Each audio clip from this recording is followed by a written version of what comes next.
Hi and greetings everyone. Welcome back to my channel, P.E.Eyes Uncovered. My name is Jim Shephard. I'm the author of the P.E.Eyes Ben Vern Detective Novel series.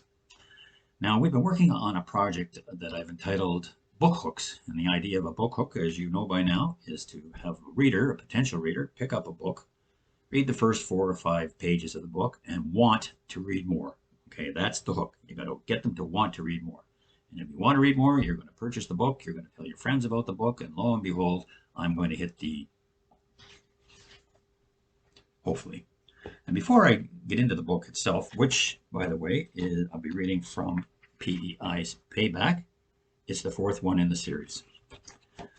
I've dedicated this book to the memory of a good friend of mine, Wayne McGreiner. He often reminded me of the intricacies of human nature.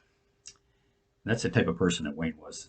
His sense of humor and his keen eye for detail served me well in my character development and the revolving door of the antagonist, but it was his passion for coffee that I think I'll miss the most.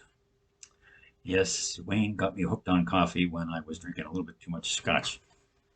Now it's scotch and coffee, but that's what a writer does. Okay, here we go.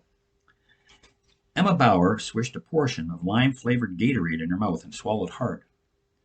She removed a condom from her handbag and forced the lubricated latex specimen into the lone pocket of her tight-fitting shorts.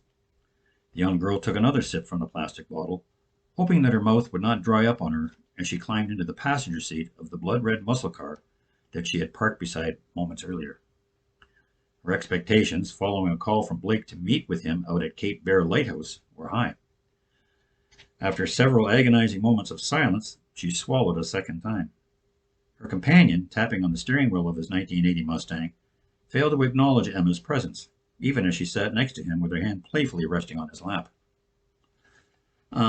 Excuse me, Mr. Hotshot Wide Receiver, is there a reason why you insisted on meeting me in such a secluded area? Are we going to need this? Emma asked, fingering the small packet she retrieved from her pocket.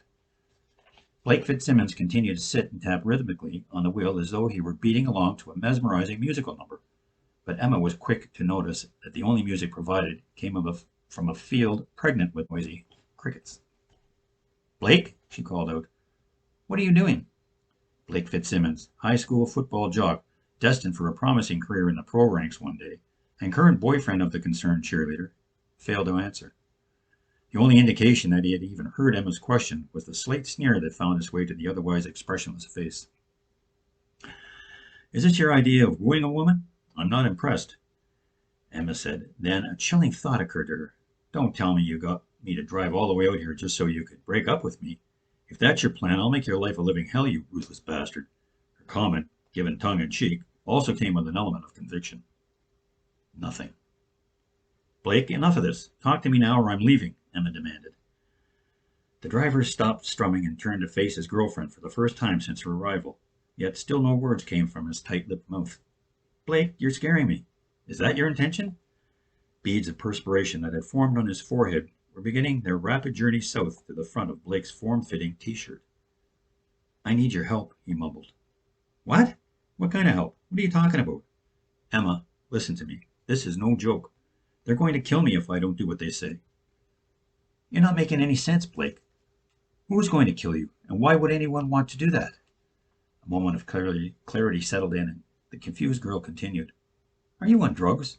You told me you wouldn't touch that shit. Is that it, Blake? Are you stoned right now? For God's sake, Emma, they're looking for me right now, this very minute. That's why I'm hiding out here. You have to help me, or I'm a dead man. Blake, I don't know what the hell you're talking about. You're not making any sense. Look at me. I'm in way over my head.